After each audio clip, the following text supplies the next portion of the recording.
Myrto Uzuni u lidh me një transferim të bujshëm te Cagliari në Serie A. Mediat në Itali zbuluan interesin për sulmuesin e kombëtares, ndërsa tashmë duket se gjërat kanë ndryshuar.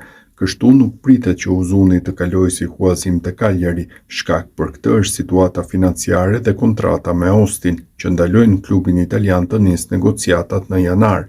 Për Uzunin është raportuar dëshira e rikthimit në Europë. Asgjë nuk do të jetë lehtë për këdo që e kërkon 30 vjeçari në skuadër. Duhet thënë se kontrata e Uzunit përfundon në fundin e vitit 2027.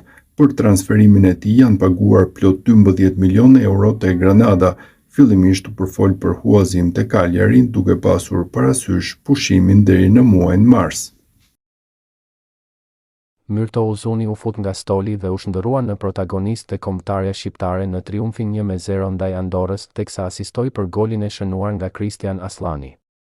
Në prononcimin e dhënë për mikrofonin e Supersport pas ndeshjes, Uzuni deklaroi: "Ne punojmë shumë në stërvitje se unë i di cilësitë e Christianit.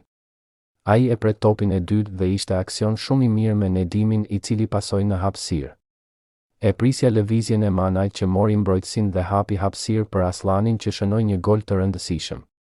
Shija që kishim pak mangësi në sulm. Kishim hapësira dhe duhej sulmuar më shumë nga krahët. Mendoj se ishte finale për ne.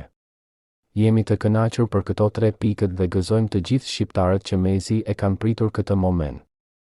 Mëtej Uzuni shtoi: "Serbia ishte tjetër emocion sepse e dinim çfarë na priste.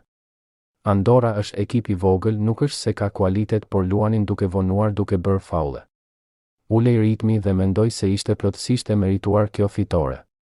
Nuk duhet të analizojmë, por të festojmë pasi është një arritje e madhe për Shqipërinë."